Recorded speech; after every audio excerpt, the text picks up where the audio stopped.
Good afternoon everybody. આજે આપણે અહીંયા અમે મિત્રો ભેગા થયા છે. Myself doctor Kinnari J Dubal, Saint Xavier's college Ahmedabad.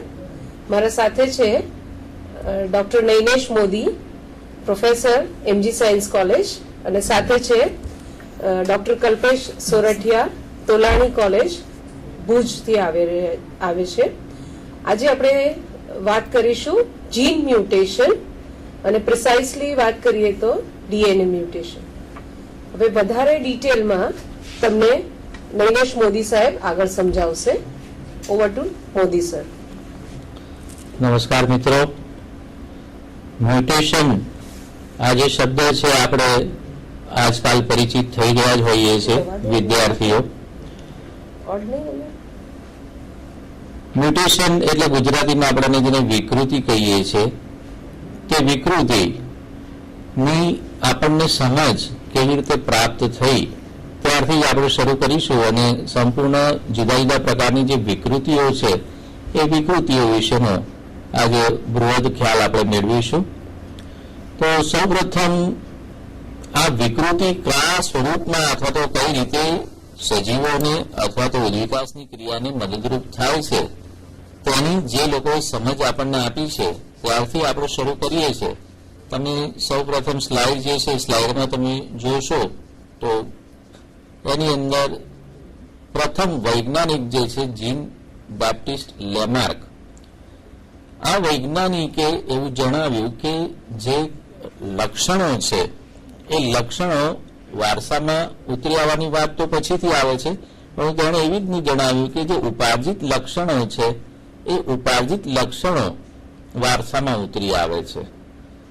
આ આઈડિયા જે એને આપ્યો તે આઈડિયા 1930-1940ના દશકમાં ઘણો પ્રચલિત થયો, પરંતુ હાલની તારીખમાં એ આઈડિયાને આપણે વધારે પ્રાધાન્ય આપતા નથી, કારણ કે તે ખોટો સાબિત થઈ ગયો છે કે કોઈ પણ સજીવ એને જે જીવન દરમિયાન ઉપાર્જિત લક્ષણો કર્યા છે, એટલે કે જે લક્ષણો જીવન દરમિયાન મેળવ્યા છે એ લક્ષણો એના સંતતિમાં વારસામાં ઉતરી આવવા જરૂરી નથી, એવું અત્યારે પ્રસ્થાપિત થઈ ચૂકેલું છે.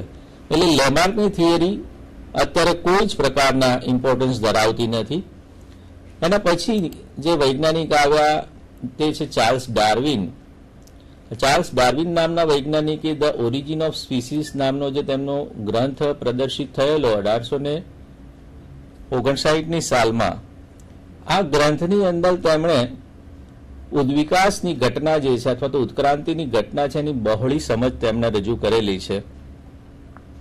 તેની અંદર સિલેક્શન અને વેરિએશન આ બે વસ્તુ પર એમણે ખાસ ભાર મૂકેલો કે પ્રકૃતિ પસંદગી કરે છે, જે પસંદગીના કેરેક્ટર્સ હોય છે જે સજીવોમાં, તે સજીવો ટકી જાય છે અને તે પોતાના લક્ષણો અને પછીની સંતતિને વારસામાં આપે છે.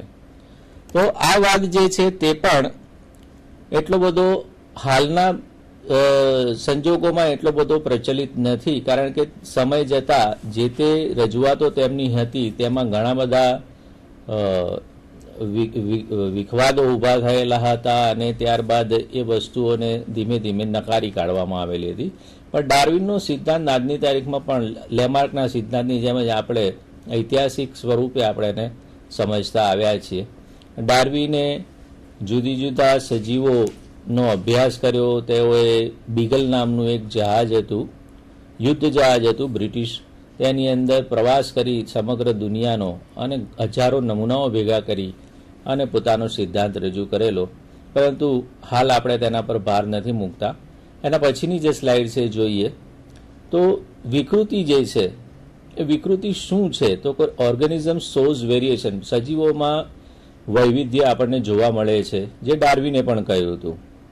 આ વૈવિધ્ય માટે બે વસ્તુઓ જવાબદાર છે કે તેના પર્યાવરણને અનુલક્ષીને તેમાં થયેલા ફેરફારો અને તેના વારસાગત લક્ષણોને કારણે થયેલા ફેરફારો.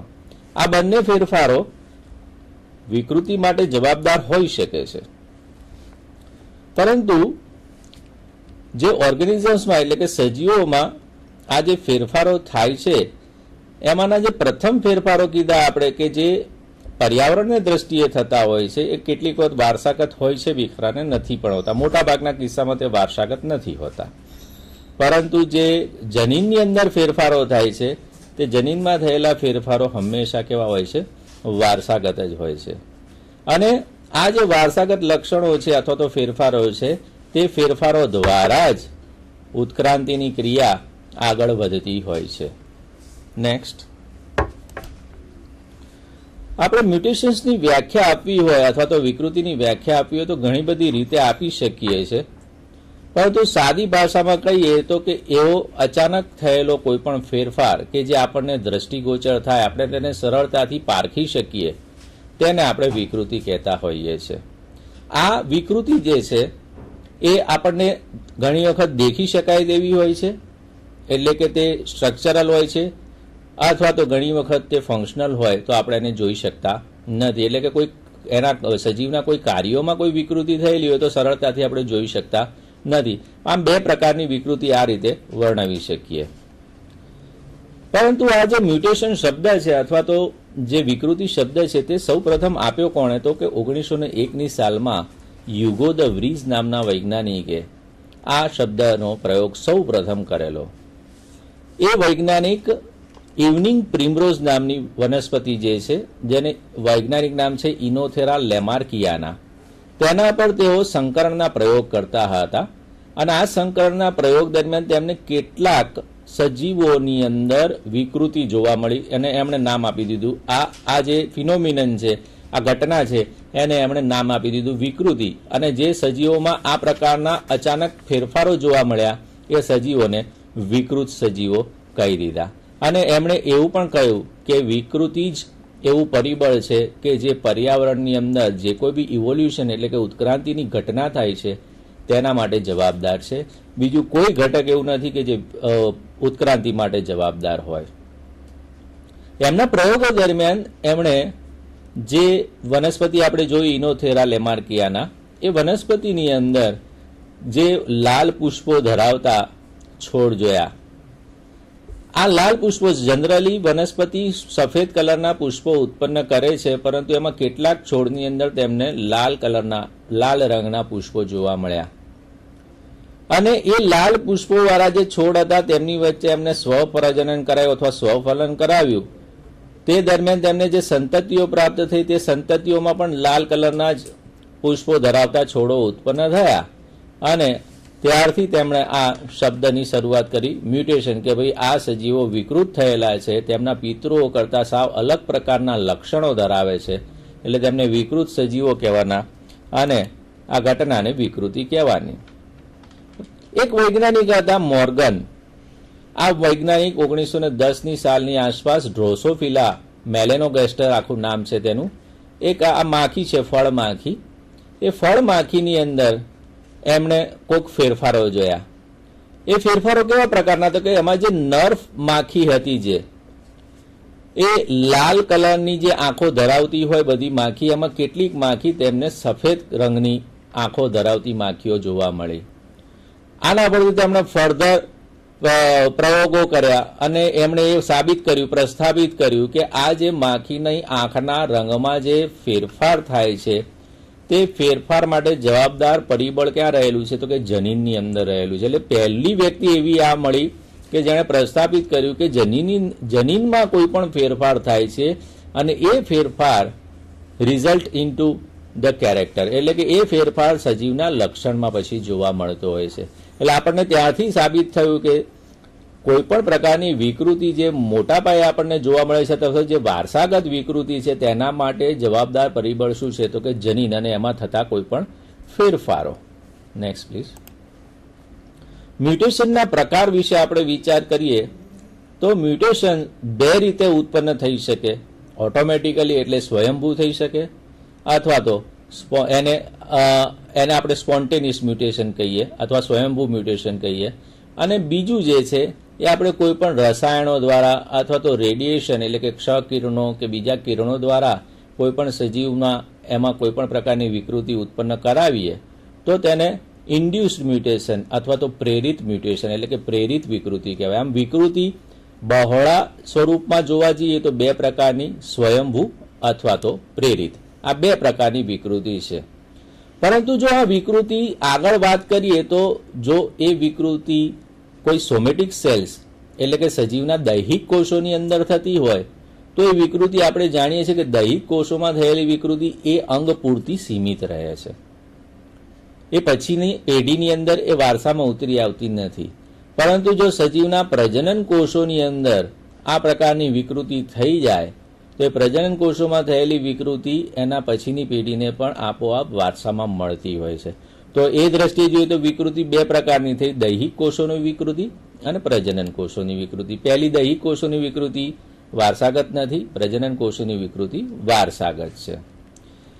સજીવોમાં બીજી રીતે જોઈએ તો બે પ્રકારના મ્યુટેશન્સ અથવા તો વિકૃતિ જોઈ શકીએ આપણે, અને અલગ અલગ રીતે જોઈએ છે વિકૃતિને કે કયા કયા પ્રકાર પાડી શકાય. પહેલી છે ઇન્ટરજેનિક અને બીજી છે ઇન્ટ્રાજેનિક.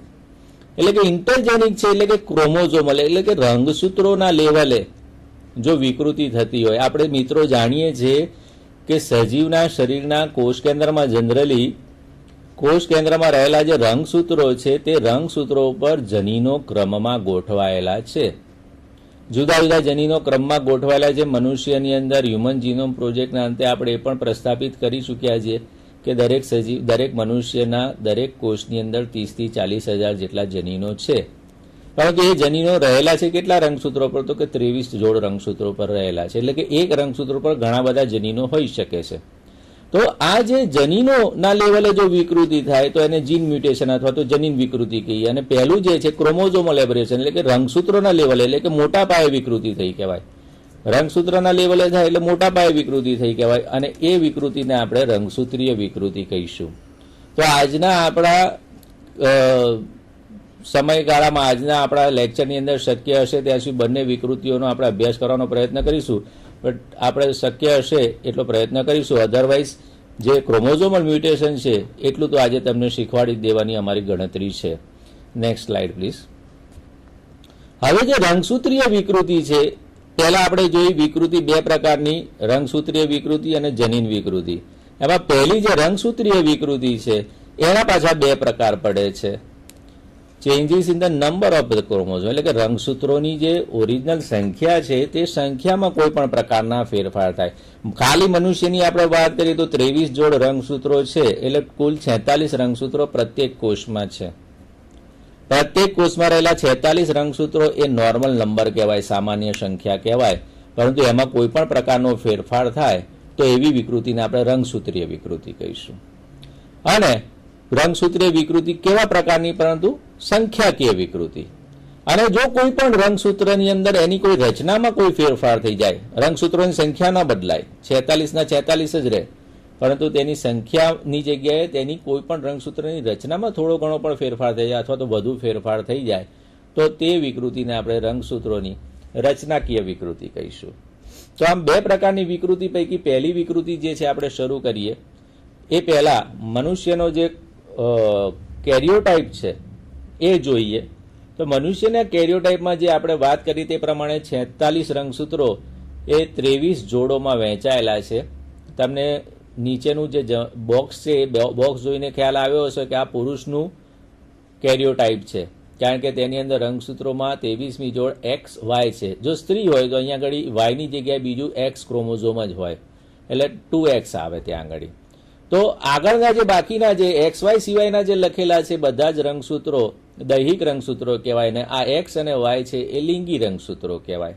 આ જે રંગસૂત્રો છે તે રંગસૂત્રોની સંખ્યામાં ઓછા અથવા તો વધુ ફેરફારો થાય તો એને રંગસૂત્રોની સંખ્યાત્મક અથવા સંખ્યાકીય વિકૃતિ કહીશું. આ રંગસૂત્રો જે જુદા જુદા પ્રકારના છે તે કયા કયા પ્રકારના છે તે જોઈએ નેક્સ્ટ સ્લાઇડની અંદર. તો રંગસૂત્રો કુલ 4 પ્રકારના છે. પહેલું જે છે મેટાસેન્ટ્રિક, જેની અંદર રંગસૂત્રની 4 ભુજાઓ સરખી હોય અને રંગસૂત્ર કેન્દ્ર મધ્યમાં આવેલું હોય. બીજું છે સબમેટાસેન્ટ્રિક, જેની અંદર રંગસૂત્ર કેન્દ્ર કોઈ પણ એક બાજુએ ખસેલું હોય, પરિણામે તેની 2 ભુજાઓ, જેમાં ઉપરની ભુજા તમે જોઈ શકો નાની છે અને નીચેની 2 ભુજાઓ મોટી છે અથવા લાંબી છે, તો આને સબમેટાસેન્ટ્રિક કહેવાય. ત્રીજું છે એક્રોસેન્ટ્રિક, જે થોડા ઘણા અંશે સબમેટાસેન્ટ્રિક જેવું જ છે. એમાં પણ રંગસૂત્ર કેન્દ્ર એક બાજુએ ખસેલું છે, પરંતુ જે બાજુએ નાની ભુજાઓ છે તેના પર વધારાની રંગસૂત્રનો એક ટુકડો જોવા મળે છે, જેને આપણે સેટેલાઇટ ક્રોમોઝોમ કહેતા હોઈએ છીએ. તો એવું એક્રોસેન્ટ્રિક જનરલી મનુષ્યની અંદર ઘણા બધા રંગસૂત્રો આ પ્રકારના છે, ખાસ કરીને વાય રંગસૂત્ર તો આ એક્રોસેન્ટ્રિક પ્રકારનું છે. તથા ચોથું જે છે ટીલોસેન્ટ્રિક, કે જેમાં રંગસૂત્ર કેન્દ્ર સાવ છેડે જતું રહ્યું હોય, એટલે તેની અંદર માત્ર 2 જ ભુજાઓ જોવા મળે, બીજી બાજુની 2 ભુજાઓ તમને જોવા જ નહીં મળે. તો આ 4 પ્રકારના રંગસૂત્રો પૈકી પ્રથમ 3 પ્રકારના જે રંગસૂત્રો છે તે મનુષ્યમાં જોવા મળે છે, અને ચોથું જે ટીલોસેન્ટ્રિક છે તે મનુષ્યમાં જોવા મળતું નથી. Next please. હવે રંગસૂત્રોની જે સંખ્યાત્મક જે ફેરફારો છે અથવા તો વિકૃતિઓ છે, એ વિકૃતિઓની આપણે વાત કરીએ તો કે વનસ્પતિઓ, આપણે આજે બોટનીનું લેક્ચર એટલે વનસ્પતિ ઉપર વધારે કોન્સન્ટ્રેટ કરીશું. તો કે વનસ્પતિઓ જે છે, વનસ્પતિઓ જે હાયર પ્લાન્ટ છે એમાં બી એ બધા જ 2n એટલે કે ડિપ્લોઇડ છે. તેમના જે ગેમેટ્સ છે એટલે કે જન્યુઓ છે એ હંમેશા n નંબર ધરાવતા હોય છે, એટલે કે એકકીય હોય છે તે લોકો. અને તેમના સજીવના બાકીના જે સોમેટિક સેલ છે, દૈહિક કોષો, એ 2n નંબર્સ ઓફ ક્રોમોઝોમ્સ ધરાવતા હોય છે. અને જ્યારે 2 જન્યુઓ ભેગા થાય, એમનું ફલન થાય, ત્યારે ફરીથી એના પછીની જે પેઢી આવે છે એ દ્વિકીય જળવાઈ રહેતી હોય છે. Next please. તો ડિફરન્ટ ઓર્ગેનિઝમ્સ, આપણે જુદા જુદા જે સજીવો છે એમાં નંબર્સમાં એટલે કે એમના રંગસૂત્રો જે છે અલગ અલગ સંખ્યામાં આવેલા હોય છે, પણ એમનું જે they show variation in evolutionary process, જે અલગ અલગ નંબર્સ જે છે દરેકનો, મનુષ્યમાં 23 જોડ છે એવું દરેકે દરેક સજીવમાં 23 જોડ જ હોય એવું જરૂરી નથી. એ સંખ્યા દરેકે દરેક સજીવમાં અલગ અલગ હોય છે. પરંતુ જ્યારે આ જે એમની જે નોર્મલ સંખ્યા છે જે તે સજીવની, એ સંખ્યાની અંદર કોઈ પણ પ્રકારનો ફેરફાર થાય, એ ફેરફારને આપણે પ્લોઇડી તરીકે ઓળખીએ છીએ. પ્લોઇડી શબ્દ યાદ રાખજો, દરેકે દરેક જગ્યાએ પ્લોઇડી શબ્દ તમારે કામમાં આવશે. કે પ્લોઇડીનો મતલબ શું થાય? કે રંગસૂત્રોની સંખ્યામાં થતો કોઈ પણ ફેરફાર. આ ફેરફાર કયા પ્રકારનો છે એના આધારે પછી પ્લોઇડીના પ્રકાર પડતા જશે. જો અહીંયા આગળ બતાડેલા છે પ્લોઇડીના 2 પ્રકાર, યુપ્લોઇડી અને એન્યુપ્લોઇડી. એટલે પ્લોઇડી એટલે રંગસૂત્રોની સંખ્યામાં કોઈ પણ થતો ફેરફાર. પછી 2 ભાગમાં વિભાજિત કર્યો, યુપ્લોઇડી અને એન્યુપ્લોઇડી. આગળ વધીએ તો કે જે યુપ્લોઇડી છે એ યુપ્લોઇડી, જો if the changes in number of chromosome in an organism is in multiple of n, એટલે કે જે કોઈ બી ફેરફાર થાય રંગસૂત્રની સંખ્યામાં તે n ના ગુણકમાં હોય. એટલે માની લો કે મનુષ્યમાં n નંબર એટલે કેટલો? તો કે 23 એ મનુષ્યનો n નંબર છે. આ n નંબર 23 છે અને મનુષ્ય સામાન્ય રીતે 2n છે, એટલે કે 23 જોડ રંગસૂત્રો ધરાવે છે. હવે જો એના જે રંગસૂત્રોની સંખ્યા છે એ 46ની જગ્યાએ 23 થઈ જાય અથવા તો 69 થઈ જાય, એટલે કે જે કોઈ બી ફેરફાર થાય છે એ કેટલો ફેરફાર થાય છે? 23 રંગસૂત્રો ઉમેરાય છે અથવા તો 23 રંગસૂત્રો ઘટે છે અથવા 46 રંગસૂત્રો ઉમેરાય 23ની જગ્યાએ. એટલે જે કોઈ બી થાય ફેરફાર એ n ના ગુણકમાં થાય તો તેવી ઘટના આપણે યુપ્લોઇડી કહીશું. પરંતુ જો 46 રંગસૂત્રોની જગ્યાએ 1, 2 કે વધુ થઈ ગયા હોય, એટલે કે 45 થઈ ગયા હોય, 44 થઈ ગયા હોય, 43 થઈ ગયા હોય અથવા 47 થઈ ગયા હોય, 48, 49, એટલે રંગસૂત્રો 1, 2 કે વધારે રંગસૂત્રો ઘટી ગયા હોય કે વધી ગયા હોય, તેવા સંજોગોમાં તે પ્લોઇડીને આપણે એન્યુપ્લોઇડી કહીશું. તો આમ પ્લોઇડી 2 પ્રકારની, યુપ્લોઇડી અને એન્યુપ્લોઇડી. યુપ્લોઇડી મતલબ કે જે ફેરફાર થાય છે રંગસૂત્રોની સંખ્યામાં તે n ના ગુણકમાં છે, અને એન્યુપ્લોઇડીની અંદર તે 1, 2 કે વધારે રંગસૂત્રો ઘટી જાય છે અથવા તો વધી જાય છે. હવે યુપ્લોઇડી એને આપણે ફર્ધર ક્લાસિફાય કરીશું 3 મુખ્ય પ્રકારમાં. યુપ્લોઇડી છે, હવે ધ્યાન રાખજો બેટા, મોનોપ્લોઇડી, કે જેમાં રંગસૂત્રોની સંખ્યા જે 2n હોવી જોઈએ એની જગ્યાએ n થઈ જાય સીધી, એટલે કે 23 જોડ હોવી જોઈએ એની જગ્યાએ રંગસૂત્રોની સંખ્યા માત્ર 23 જ થઈ જાય, તો એને આપણે મોનોપ્લોઇડી કહીશું. બીજું છે ડિપ્લોઇડી. હવે ડિપ્લોઇડ, આપણે તો ઓલરેડી ડિપ્લોઇડ જ છીએ, મોટા ભાગના ઉચ્ચ કક્ષાના સજીવો ડિપ્લોઇડ જ છે, તો એને વિકૃતિ નહીં કહીએ આપણે, કારણ કે તે તેમની સામાન્ય સંખ્યા છે. પરંતુ નીચલી કક્ષાની વનસ્પતિઓ જો તમને ખ્યાલ હોય તો દ્વિઅંગી, ત્રિઅંગી વગેરે વનસ્પતિઓમાં જે તેમની જન્યુજનક અવસ્થાઓ છે, જન્યુજનક અવસ્થાઓ n રંગસૂત્ર સંખ્યા ધરાવતી હોય છે. અને જો કોઈ પણ કારણસર એ n રંગસૂત્ર સંખ્યા ધરાવતી જે સંતતિ છે એ 2n બની જાય ત્યારે તે ઘટનાને આપણે શું કહીશું?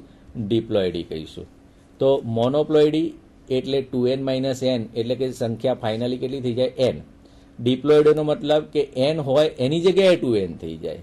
અને ત્રીજી છે પોલીપ્લોઇડી, કે જેમાં રંગસૂત્રોની સંખ્યા જે છે એ 2n ના સ્થાને 3n, 4n, 5n, 6n, 7n vote ever so on આ રીતે જો વધી જાય તો એને પોલીપ્લોઇડી કહીશું.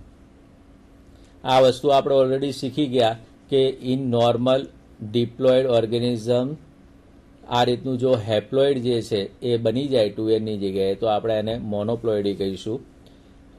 મોનોપ્લોઇડી જનરલી વનસ્પતિઓમાં સામાન્ય રીતે જ જોવા મળતી હોય છે. વીટ છે, બાર્લી છે, મિલેટ છે, એટલે કે આ બધી વનસ્પતિઓની અંદર આ સામાન્ય રીતે જોવા મળતી જ હોય છે. આ મોનોપ્લોઇડી પ્લાન્ટ્સનો આપણને ઉપયોગ શું છે? તો કે જ્યારે પ્લાન્ટ બ્રીડિંગમાં આપણે એને એટલે કે સંકરણની જે જુદી જુદી આપણે પ્રયોગો કરતા હોઈએ ત્યારે એનો ખાસ ઉપયોગ કરવામાં આવે છે, જેથી કરીને મોનોપ્લોઇડ હોવાને કારણે પ્યોર લાઇન આપણને મળે, એટલે કે શુદ્ધ સંતતિઓ આપણને પ્રાપ્ત થયા કરતી હોય છે અને જેથી કરીને સંકરણમાં આપણને ખૂબ સરળતા રહેતી હોય છે. બીજું ડિપ્લોઇડી મેં તમને કીધું તે પ્રમાણે n નંબરવાળા જો સજીવો હોય અને જો ભૂલે ચૂકે એ કોઈપણ કારણસર n ની જગ્યાએ 2n માં ફેરવાઈ જાય તો એને આપણે ડિપ્લોઇડી કહીશું. સામાન્ય જે 2n નંબર્સ છે એને આપણે વિકૃત સજીવો કહીશું નહીં. નેક્સ્ટ, પોલીપ્લોઇડી મેં તમને કહ્યું તે પ્રમાણે પોલીપ્લોઇડી એટલે રંગસૂત્રોની સંખ્યામાં n ના ગુણકમાં વધારો થઈ જવો, એટલે કે 2n ની જગ્યાએ 3n કે 4n કે 5n કે 6n વોટ એવર જે કોઈ બી થઈ શકે એ થઈ જવું એને આપણે પોલીપ્લોઇડી કહીશું. જનરલી વીટ છે, મિલેટ છે, આની અંદર ખૂબ સામાન્ય રીતે કુદરતી સ્વરૂપે આ વસ્તુઓ પ્રાપ્ત થતી હોય છે. અત્યારે ઘઉંની ઘણી બધી જાતિઓ 3n, 4n, 5n, 6n, 7n સુધીની આપણને પ્રાપ્ય છે જ અને તે કુદરતી રીતે તેની અંદર જોવા મળ્યું છે. પરંતુ મનુષ્ય પણ પોતાના ઉપયોગ માટે અથવા તો પોતાના ફાયદા માટે આવા પ્રયોગો કરી અને પોલીપ્લોઇડ સજીવો ઉત્પન્ન કરતો જ હોય છે. આપણે જાણીએ છીએ કે આપણે વસ્તી ખૂબ જ વધી રહી છે. વધતી વસ્તીને પૂરતા પ્રમાણમાં પોષણ આપવા માટે આપણે જે ખેત પેદાશ છે ખેત પેદાશોનું પ્રમાણ વધારવું જરૂરી થઈ ગયું છે. તો પોલીપ્લોઇડ સજીવો જે છે જનરલી પોલીપ્લોઇડ સજીવોમાં શું હોય છે તો કે ભાઈ તેઓના ફળની સાઇઝ મોટી હોય, એનો ગ્રોથ ભલે ધીમો હોય પણ ફળ મોટા મળે. મોટા ફળ મળતા હોવાને કારણે આપણું શું થાય? પ્રોડક્શન ઓટોમેટિક વધી જાય. એવા કેટલાક ફળના પણ અહીંયા આગળ ઉદાહરણ તમને બતાવવા માંગુ છું. તો તમે જુઓ તો એ પોલીપ્લોઇડી જે છે એને આપણે પહેલાં આગળ વધતા પહેલાં જોઈ લઈએ કે તે બે પ્રકારમાં વર્ગીકૃત કરાય છે, ઓટો પોલીપ્લોઇડી અને એલો પોલીપ્લોઇડી. તો ઓટો અને એલો એક સામાન્ય સ્વરૂપમાં આપણે દર્શાવીએ છીએ, તેના પર આપણે વધારે ભાર નથી મૂકતા. આગળ વધીએ તો પોલીપ્લોઇડીના જે લક્ષણો છે એ લક્ષણો તમે જુઓ તો કે તેના કોષો જે છે એ મોટા કદના છે, એના પર્ણો પણ મોટા કદના છે બીજાની સરખામણીમાં. મોર નંબર ઓફ ફ્લાવર્સ, વધુ સંખ્યામાં પુષ્પો ઉત્પન્ન કરે છે આવી વનસ્પતિઓ. એની અંદર જે રોગ પ્રતિકારક શક્તિ છે તે પણ વધારે પ્રમાણમાં વિકસેલી છે. એના ફ્રૂટ્સ જે છે એટલે કે ફળો છે એ વધુ મીઠા હોય છે અને કદમાં પણ ખૂબ જ મોટા હોય છે. પરિણામે પહેલા આપણે જોતા હતા કે દેશી લીંબુ આવતા હતા, નાના નાના દેશી લીંબુ આવતા હતા. અત્યારે મોટા મોટા લીંબુ પણ આપણને પ્રાપ્ત છે. તો એ જે મોટા જે લીંબુ પ્રાપ્ત છે અથવા તો સ્ટ્રોબેરી છે કે બીજા જે ફળો છે એ બધા પોલીપ્લોઇડીના ઇન્ડક્શનથી આપણે પ્રોડ્યુસ કરી શક્યા છીએ. નેક્સ્ટ, હવે એન્યુપ્લોઇડીની વાત કરીએ તો પહેલી યુપ્લોઇડી પતિ. યુપ્લોઇડીમાં 3 પ્રકાર જોયા, મોનોપ્લોઇડી, ડિપ્લોઇડી અને પોલીપ્લોઇડી. હવે બીજો પ્રકાર આ બાજુ એન્યુપ્લોઇડી. તો કે એન્યુપ્લોઇડીમાં મેં તમને કહ્યું તે પ્રમાણે રંગસૂત્રોની સંખ્યામાં 1 કે 2 રંગસૂત્ર જે નોર્મલ હોય એના કરતાં 1 કે 2 રંગસૂત્ર વધી જાય, ઘટી જાય તો તે ઘટનાને આપણે એન્યુપ્લોઇડી કહીશું. બરાબર. એન્યુપ્લોઇડીને આગળ વધતા આપણે પાછા 2 ભાગમાં વર્ગીકૃત કરીશું. તો કે ભાઈ એન્યુપ્લોઇડી કેટલા પ્રકારની? 2 પ્રકારની, હાઇપરપ્લોઇડી અને હાઇપોપ્લોઇડી. હાઇપર એટલે વધેલું, હાઇપો એટલે ઘટેલું. હાઇપરપ્લોઇડીમાં રંગસૂત્રોની સંખ્યા જે છે મનુષ્યની વાત કરીએ તો કે 46 ને કે 47 થઈ ગયું હોય, 48 થઈ ગયું હોય કે 49 થઈ ગયું હોય તો તેને આપણે હાઇપરપ્લોઇડી કહીશું. અને એ પાછી આગળ વધતા 2 ભાગમાં વિભાજિત વર્ગીકૃત થાય છે. આગળની સ્લાઇડ સાહેબ બતાડજો. હાઇપરપ્લોઇડી 2 પ્રકારની છે, ટ્રાયસોમી અને ટેટ્રાસોમી. ટ્રાય મતલબ જ છે, ટ્રાયનો મતલબ શું છે કે 3 એટલે કોઈ પણ એક જોડ હોય તેની અંદર રંગસૂત્રોની સંખ્યા જોડમાં 2 હોવી જોઈએ. અહીંયા જગ્યાએ કેટલી થઈ ગઈ હોય? 3 થઈ ગઈ હોય. Next please. તો અહીંયા આગળ તમે જુઓ, એને આપણે આ રીતે દર્શાવીશું 2n+1, એટલે કે 2n રંગસૂત્ર સંખ્યા નોર્મલ છે, એમાં વધારાનું એક રંગસૂત્ર આવી ગયું છે કોઈ પણ જોડમાં. પહેલી જોડથી માંડીને મનુષ્યની હોય તો પહેલીથી 23મી જોડ સુધીમાં કોઈ પણ એક રંગસૂત્ર જો વધી ગયું હશે તો આપણે એને શું કહીશું? ટ્રાયસોમી. હવે ઘણી વખત એવું બને કે એક જોડમાં આ ઘટના બનવાની જગ્યાએ 2 જોડમાં બને. એટલે માની લો કે 5મી જોડમાં અને 18મી જોડમાં બંને જોડની અંદર એક રંગસૂત્ર વધારાનું હોય, એટલે 2 રંગસૂત્રોની જગ્યાએ 3 રંગસૂત્રો હોય. તો એવી ઘટનાને ટ્રાયસોમી તો કહીશું, પરંતુ 2 જગ્યાએ થાય છે એટલા માટે ડબલ ટ્રાયસોમી. આવું જો 3 જોડમાં થયું હોય જુદી જુદી તો એને ટ્રિપલ ટ્રાયસોમી. આ રીતે વર્ણવી શકીએ આપણે. પરંતુ ટ્રાયસોમીનો મતલબ શું થશે કે જોડમાં રહેલા રંગસૂત્રોમાં 2 રંગસૂત્રો હોવાની જગ્યાએ એના એ જ પ્રકારના 3 રંગસૂત્રો હોય. બરાબર. તમે ડાઉન સિન્ડ્રોમ વિશે જાણેલું છે તો કે ડાઉન સિન્ડ્રોમ પણ આ જ રીતે થતો હોય છે. મનુષ્યની ચોક્કસ જોડની અંદર આ એક રંગસૂત્ર વધારાનું આવી ગયું હોય તો એને આપણે ડાઉન સિન્ડ્રોમ કહીએ છીએ. એ જ રીતે ક્લાઇનફેલ્ટર સિન્ડ્રોમ વિશે બી તમે જાણેલું હશે તો કે મનુષ્યની 23 જોડ રંગસૂત્રો જે છે એમાં પુરુષની અંદર જનરલી XY ક્રોમોઝોમ હોય એની જગ્યાએ XXY થઈ જાય. 23મી જોડમાં 2 રંગસૂત્રો હોય જનરલી X અને Y, એની જગ્યાએ X અને Y આવા 3 રંગસૂત્રો હોય તો આપણે એને ક્લાઇનફેલ્ટર સિન્ડ્રોમ કહેતા હોઈએ છીએ. ટર્નર સિન્ડ્રોમ કહેતા હોઈએ છીએ. તો આ રીતે ટર્નર સિન્ડ્રોમ, ક્લાઇનફેલ્ટર સિન્ડ્રોમ, પછી સુપર ફિમેલ છે, આવા ઘણા બધા ઉદાહરણો છે મનુષ્ય માટે. આ ઉપરાંત વનસ્પતિમાં પણ ધતુરા જેવી વનસ્પતિ સ્લાઇડમાં તમને બતાડું નામો. તો ધતુરો છે તથા બીજી કેટલીક વનસ્પતિઓમાં પણ આ જ રીતે નોર્મલી જોવા મળતું હોય છે. Slide please. ધતુરો છે, કોર્ન છે એટલે કે મકાઈ છે, મિલેટ છે, ટોમેટો છે, એમાં ટ્રાયસોમિક સ્પીસીસ આપણને પ્રાપ્ત થતી હોય છે. Next please. ટેટ્રાસોમીની વાત કરીએ તો ટેટ્રાસોમી એટલે કોઈ પણ એક જોડની અંદર 2 રંગસૂત્રો હોવાની જગ્યાએ 4 રંગસૂત્રો થઈ ગયા હોય, એટલે 2 વધારાના રંગસૂત્રો હોય. 2 વધારાના રંગસૂત્રો હોય તો તેને ટેટ્રાસોમી કહેવાય. હવે આ જે ટેટ્રાસોમી છે જો એક જગ્યાએ એક જ જોડમાં થઈ હોય તો ટેટ્રાસોમી, 2 જોડમાં થઈ હોય તો ડબલ ટેટ્રાસોમી, વધારે જોડમાં થઈ હોય તો એ પ્રમાણે નામ આપતા જઈએ છે. Next please. હવે હાઇપોપ્લોઇડીની વાત કરીએ. આ હાઇપરપ્લોઇડી થઈ. હાઇપરપ્લોઇડીમાં રંગસૂત્રોની સંખ્યા વધી. હાઇપોપ્લોઇડીમાં 1 કે 2 રંગસૂત્ર કે વધારે રંગસૂત્રોની સંખ્યા શું થશે? ઘટશે. એટલે 46ની જગ્યાએ 45 થશે કે 44 થશે તો એને હાઇપોપ્લોઇડી કહીશું. રંગસૂત્રો ઘટાડો થવો ટૂંકમાં. બરાબર. એને પાછા 2 પ્રકારમાં આપણે વહેંચીએ છીએ હાઇપોપ્લોઇડીને, મોનોસોમી અને નલિસોમી. પહેલી મોનોસોમીની વાત કરીએ તો કે મોનોસોમીમાં કોઈ બી એક રંગસૂત્રમાં કોઈ જોડ જે છે એ જોડમાં 2 રંગસૂત્ર હોવાની જગ્યાએ 1 રંગસૂત્ર થઈ ગયું હોય, એટલે કે 1 રંગસૂત્ર ઓછું હોય તો એને મોનોસોમી કહીશું. જો આવું ઘટના 2 અલગ અલગ જોડમાં થયેલી હોય, બંને જગ્યાએ 2 રંગસૂત્રો 2 રંગસૂત્રો હોવાની જગ્યાએ 1 જ રંગસૂત્રો થઈ ગયું હોય, એટલે સમજાત રંગસૂત્રોની જોડ ના હોય, માત્ર 1 જ રંગસૂત્ર હોય તો એને ડબલ મોનોસોમી કહીશું. અને ફર્ધર આગળ કીધું એ પ્રમાણે ટ્રિપલ મોનોસોમી એટલે કે 3 જોડમાં આવી ઘટના બને. નલિસોમી એટલે કે કોઈ પણ એક આખી જોડ ગેરહાજર હોય. મનુષ્યની વાત કરીએ તો 23 જોડ રંગસૂત્રો હોવાની જગ્યાએ 22 જ જોડ રંગસૂત્રો હોય.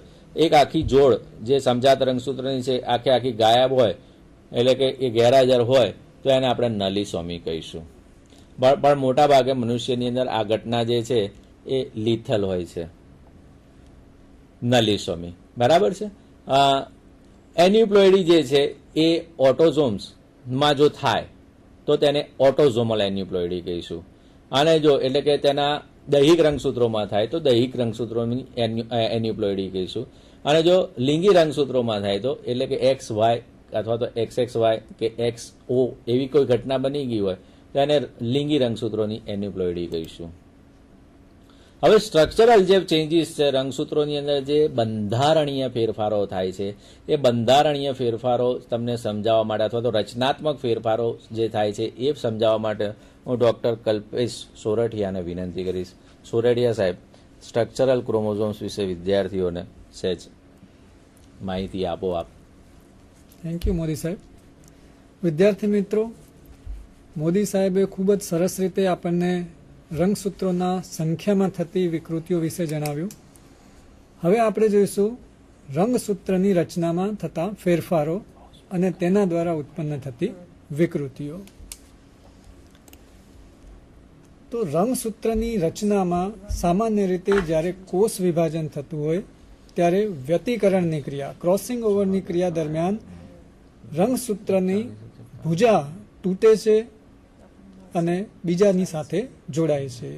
એટલે કે એ રંગસૂત્રની ભુજા તૂટવાનું અથવા કોઈ પણ પ્રકારનો જો ફેરફાર થાય તો રચનામાં ઉત્પન્ન થાય ફેરફાર અને તેના કારણે ઉત્પન્ન થતી વિકૃતિને કહેવાય રંગસૂત્રીય રચનાકીય વિકૃતિઓ.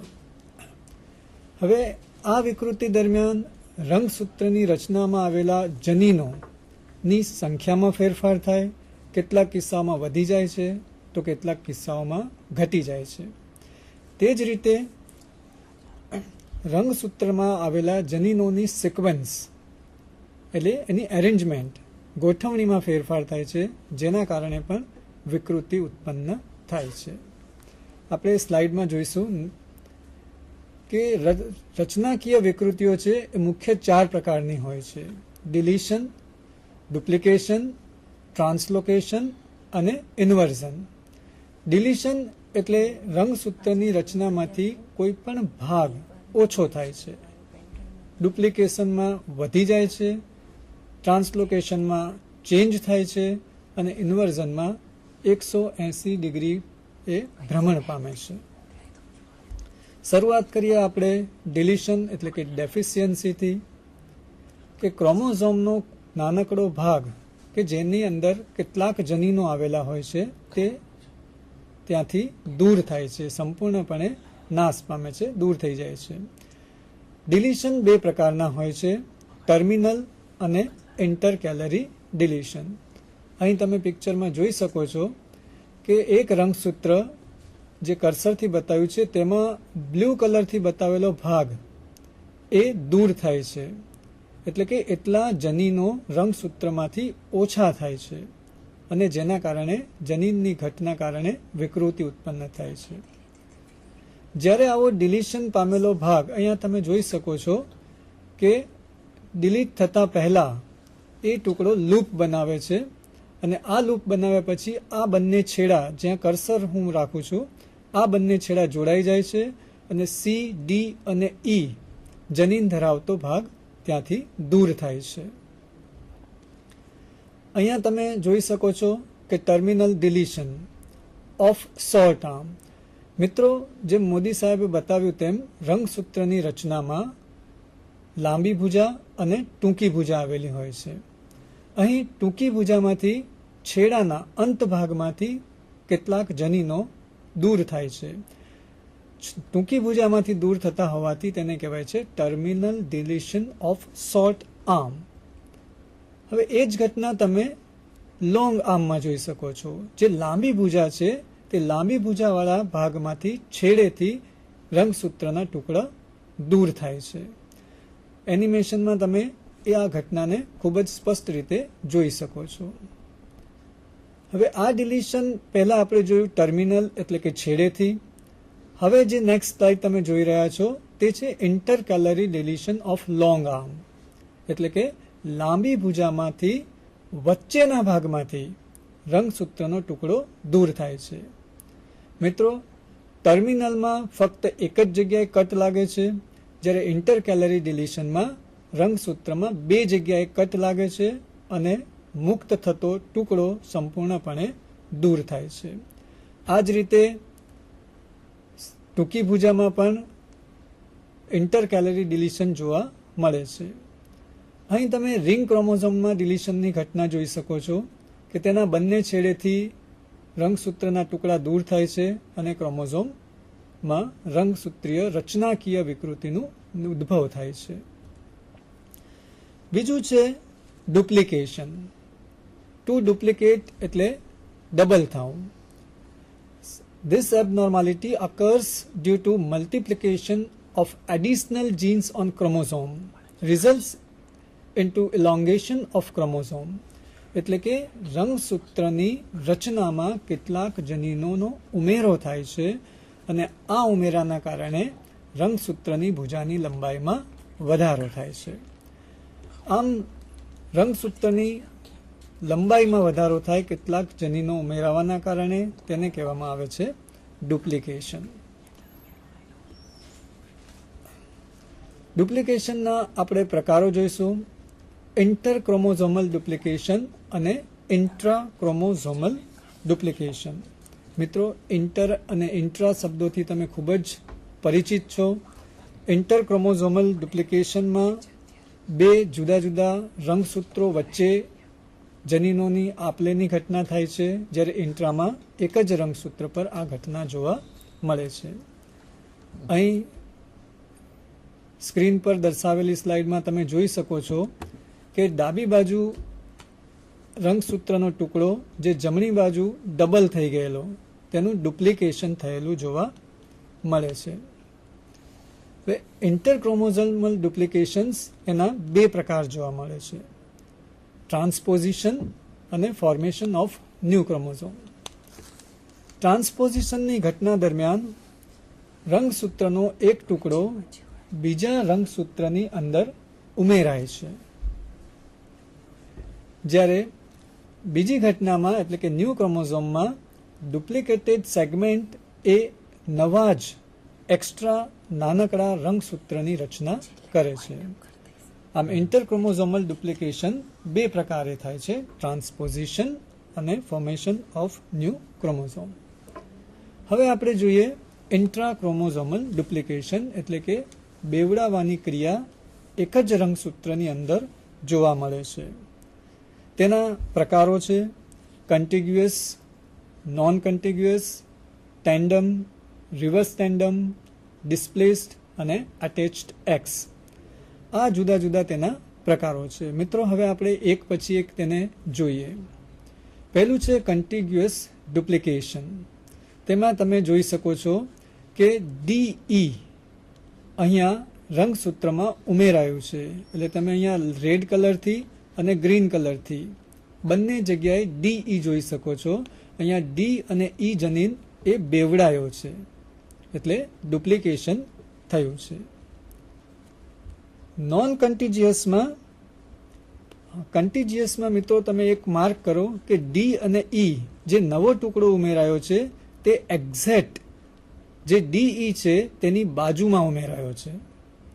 જ્યારે નોન કન્ટિગ્યુઅસમાં તમે જોઈ શકો છો કે નવો ઉમેરાયેલો ટુકડો એ જૂનાની એક્ઝેક્ટ બાજુમાં નથી, પરંતુ તેની વચ્ચે અન્ય એક જનીન પણ આવેલો હોય છે. એટલે કે નવો ઉમેરાયેલો ટુકડો ઓરિજિનલ સિક્વન્સની બાજુમાં જોવા મળતો નથી. ત્રીજા પ્રકારનું છે ટેન્ડમ ડુપ્લિકેશન. તેમાં નવો ઉમેરાતો રંગસૂત્રનો ટુકડો એ ઓરિજિનલ સિક્વન્સ પ્રમાણે જ ઉમેરાય છે. અહીંયા એક નાનકડો ફક્ત એક જનીનનું તમે જોઈ શકો છો ડુપ્લિકેશન. પરંતુ મિત્રો, જો ડુપ્લિકેશનની ક્રિયામાં એકથી વધુ જનીન સંકળાયેલો હોય, માની લો 4, 5 અને 6 નંબર, તો આ 4, 5 અને 6 નંબર એ બીજા રંગસૂત્રમાં એની એ જ સિક્વન્સમાં, એટલે કે જૂનો 4, 5, 6 અને તેની સાથે ડુપ્લિકેટ થતો ટુકડો પણ 4, 5, 6 એમ સિક્વન્સમાં ઉમેરાય છે. અને તેનાથી ઉલટું કે નવો ઉમેરાતો ટુકડો એ ઓરિજિનલ સિક્વન્સથી ઊંધો ઉમેરાય છે. અહીંયા તમે જોઈ શકો છો કે D અને E ઓરિજિનલ છે, જ્યારે નવો ઉમેરાયો છે તે રિવર્સ એટલે કે ઊંધો ઉમેરાયો છે અને બન્યો ED. તેને કહેવામાં આવે છે રિવર્સ ટેન્ડમ ડુપ્લિકેશન. તો કન્ટિગ્યુઅસ, નોન કન્ટિગ્યુઅસ, ટેન્ડમ, રિવર્સ. તેના પછી ડિસ્પ્લેસ્ડ duplication. In such case, the duplicating gene avoid to connect with same gene. It get connected at other place of same chromatid or at the other chromatid of same chromosome or at the other chromosome of same type. અને આ ઘટના જોવા મળે છે મકાઈ, વટાણા અને Drosophila નામની ફળમાખીમાં. મિત્રો, તમે એના પ્રકારો પરથી બહુ સરળતાથી સમજી શકશો. ડિસ્પ્લેસ્ડના બે પ્રકાર છે: ડિસ્પ્લેસ્ડ હોમોબ્રેન્કિયલ અને ડિસ્પ્લેસ્ડ હેટેરોબ્રેન્કિયલ.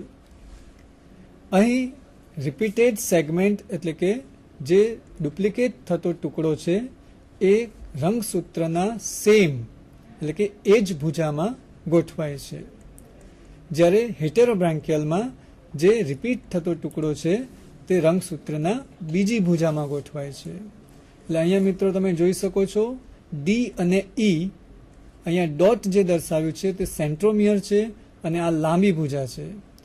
ઉમેરાતો ટુકડો ડીઈ આ જ લાંબી ભુજામાં ઉમેરાય છે, જેને કહેવાય છે હોમોબ્રાન્કિયલ.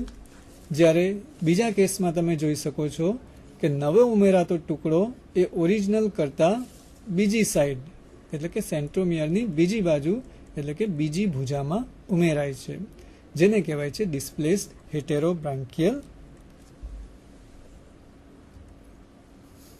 મિત્રો કેટલાક કિસ્સામાં આ છેલ્લો ટાઈપ છે ઇન્ટ્રાક્રોમોઝોમલ ડુપ્લિકેશનનો અટેચ્ડ એક્સ. કેટલીક વખત બે એક્સ રંગસૂત્રો એકબીજા સાથે જોડાઈ જાય છે અને તેને અટેચ્ડ એક્સ એટલે બે એક્સ રંગસૂત્રો સાથે જોડાવાની ઘટના કહે છે. અને આવા કિસ્સામાં પણ જનીનોની સંખ્યા બેવડાઈ જતી હોવાથી તે રચનાની દ્રષ્ટિએ દેહધાર્મિક દ્રષ્ટિએ વિકૃતિ ઉત્પન્ન કરે છે. તો આ થઈ ડુપ્લિકેશનની ઘટના. હવે ત્રીજો પ્રકાર છે ઇન્વર્ઝન.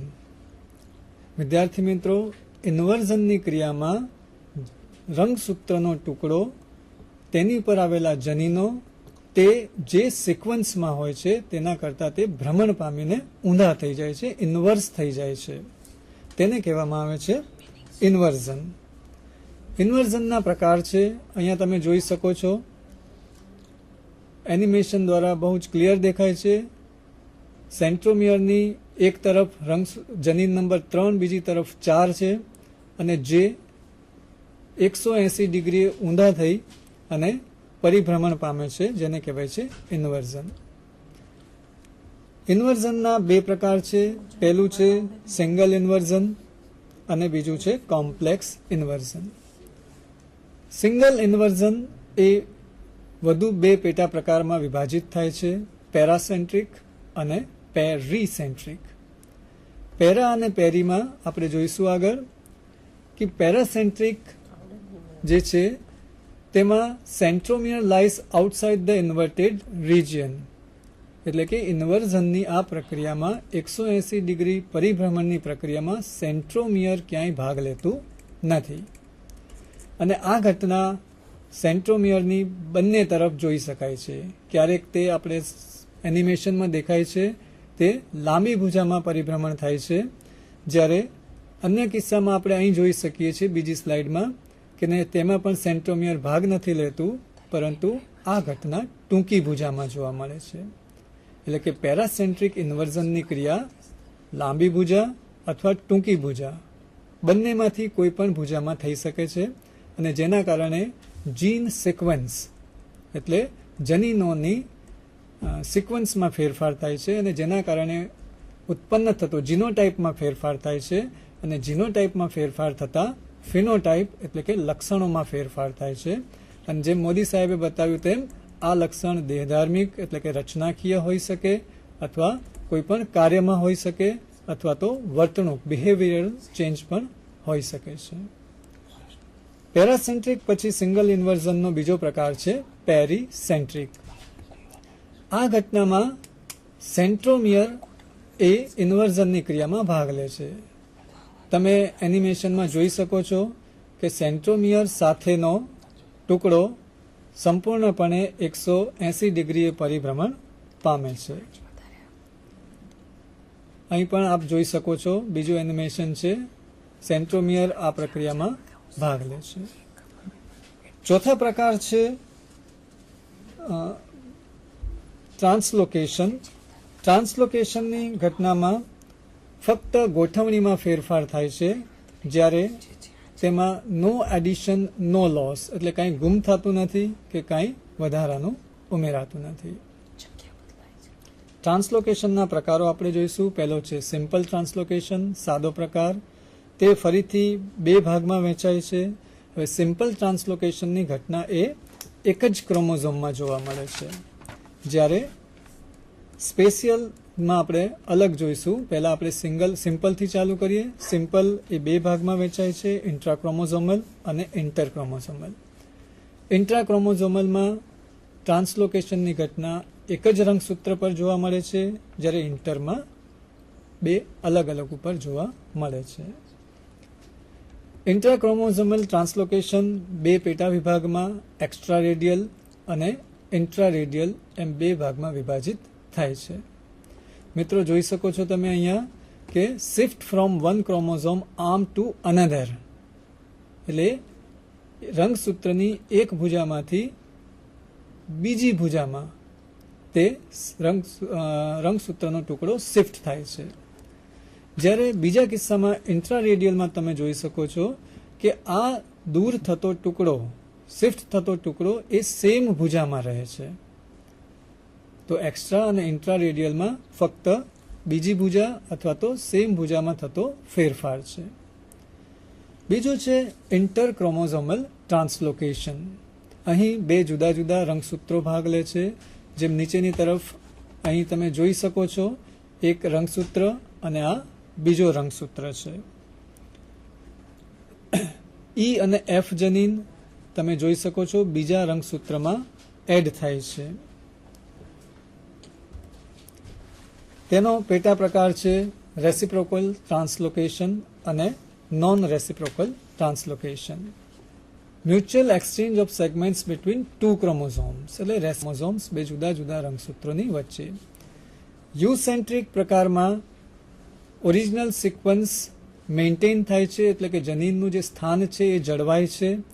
જ્યારે બીજા કિસ્સામાં એટલે કે ઇન્ટરકેલેશનમાં ઇન્ટરકેરલ એક્સચેન્જ ઓફ સેગમેન્ટ્સ થાય છે, જેમાં બે જગ્યાએ કટ લાગે છે અને પરસ્પર એક્સચેન્જની ક્રિયા થાય છે, જે તમે અહીંયા જોઈ શકો છો. ઈએફ એ નીચેના રંગસૂત્રમાં, ઓપી એ ઉપરના રંગસૂત્રમાં જોવા મળે છે. ટર્મિનલ, જ્યાં આ જે ઘટના છે આપલેની તે છેડાની જોવા મળે છે. અગાઉના કિસ્સામાં વચ્ચે હતું, અહીં છેડામાં જોવા મળે છે. એન્યુસેન્ટ્રિક, જેમાં તમે અહીં જોઈ શકો છો કે બે રંગસૂત્રો એકબીજા સાથે જોડાઈ અને ડાયસેન્ટ્રિક રચનાનું નિર્માણ કરે છે. અહીંયા જુઓ, એક રંગસૂત્ર જે યલો કલરથી પીળા કલરથી બતાવ્યું છે, જ્યારે બીજું પર્પલ કલરથી. બંને જોડાઈ અને ડાયસેન્ટ્રિક ઘટનાનું નિર્માણ કરે છે. તો આ થઈ ટ્રાન્સલોકેશનમાં સિમ્પલ ટાઈપ્સ. કેટલીક સ્પેશિયલ પ્રકાર, વિશિષ્ટ પ્રકાર પણ જોવા મળે છે, જે આપણે જલ્દી ટાઈમના અભાવે પૂરું કરીશું. સેન્ટ્રિક ફ્યુઝન, સેન્ટ્રિક ફિઝન અને ટેન્ડમ ફ્યુઝન. સેન્ટ્રિક ફ્યુઝનમાં fusion of long arm of two acrocentric chromosome to form metacentric, એટલે કે એક્રોસેન્ટ્રિક રંગસૂત્રના બે લાંબી ભુજાઓ જોડાઈ અને મેટાસેન્ટ્રિકનું નિર્માણ કરે છે. જ્યારે સેન્ટ્રિક ફિઝનમાં મેટાસેન્ટ્રિકની લાંબી ભુજા અને મેટાસેન્ટ્રિકની ટૂંકી ભુજા જોડાઈ અને બે એક્રોસેન્ટ્રિક રંગસૂત્રનું નિર્માણ કરે છે. જ્યારે ત્રીજા પ્રકાર એટલે ટેન્ડમ ફ્યુઝનમાં એક્રોસેન્ટ્રિકની બે રંગસૂત્રો જોડાઈ અને સ્મોલ અને large metacentric fusion of metacentric and acrocentric to give rise a large and small acrocentric. એટલે સ્પેશિયલમાં ત્રણ પ્રકાર, સેન્ટ્રિક ફ્યુઝન, સેન્ટ્રિક ફિઝન અને ટેન્ડમ ફ્યુઝન, ત્રણ પ્રકારના જોવા મળે છે. મિત્રો, ક્યારેક રંગસૂત્રોની મોર્ફોલોજી એટલે કે બાહ્ય દ્રષ્ટિએ પણ તેમાં ફેરફાર જોવા મળે છે, જેને કહેવાય છે આઇસોક્રોમોઝોમ્સ, રિંગ ક્રોમોઝોમ્સ અને રોબર્ટ્સોનિયન ટ્રાન્સલોકેશન. અહીંયા આપણે ઝડપથી જોઈ લઈશું. આઇસોક્રોમોઝોમ્સ એટલે સેમ પ્રકારના ક્રોમોઝોમનો બીજો ભાગ નિર્માણ થાય છે, ડબલ થાય છે. રિંગ ક્રોમોઝોમ આપણે અગાઉ જોયું હતું તેમ રિંગનું નિર્માણ થાય છે. અને રોબર્ટ્સોનિયન ઇફેક્ટ, તેની અંદર આપ પિક્ચરમાં જોઈ શકો છો, બે ક્રોમોઝોમ જોડાઈ અને પછી તેમાં વિકૃતિ ઉત્પન્ન થાય છે. અહીંયા તમે જોઈ શકો છો બે જુદા જુદા રંગસૂત્રો, એનો ટૂંકી ભુજા દૂર થઈ બંને એકબીજા સાથે જોડાઈ અને નવા રંગસૂત્રનું નિર્માણ કરે છે. જનીનોમાં ફેરફાર થાય છે અને વિકૃતિ ઉત્પન્ન થાય છે. અહીંયા તમે એનિમેશન બાદ પિક્ચરમાં પણ જોઈ શકો છો રોબર્ટ્સોનિયન ટ્રાન્સલોકેશનની ઘટના. તો મિત્રો, સમયના અભાવે થોડુંક ઉતાવળથી પૂરું કરવું પડ્યું, પરંતુ આપણે આજના આ લેક્ચરમાં ખૂબ જ ડિટેલમાં રંગસૂત્રીય વિકૃતિઓ ભણ્યા. મોદી સાહેબે જેમ તમને એક્સપ્લેન કર્યું કે રંગસૂત્રની સંખ્યામાં થતા ફેરફારો અને તેના દ્વારા વિકૃતિ ઉત્પન્ન થાય છે, ત્યારબાદ આપણે જોયું રંગસૂત્રની રચનામાં થતા ફેરફારો અને જેના કારણે વિકૃતિ ઉત્પન્ન થાય છે. ફ્રેન્ડ્સ, તો આજે આપણે જીન મ્યુટેશન, એમાં વિકૃતિઓ કેવી રીતે થાય છે, રંગસૂત્રમાં શેનો અભાવ હોય છે, શું ઉમેરાય છે, એ બધી માહિતી તમને સ્પષ્ટ રીતે જાણવા મળી હશે. માનું છું કે તમે હવે આ જે અભ્યાસક્રમમાં જે તમારે આવે છે મ્યુટેશનનું, એ તમે બહુ સારી રીતે હવે એનો અભ્યાસ કરી શકશો. અને જે તમે આજ દિન સુધી માનતા હતા કે આ બહુ અઘરો વિષય છે, એ અમારા મિત્રોએ તમને સમજાવી અને એકદમ સરળ વિષય બનાવી દીધો છે. માટે હવે આ જીન મ્યુટેશન એક ક્લિયર ટોપિક થઈ ગયો હશે. ઓકે, નમસ્કાર. નમસ્કાર.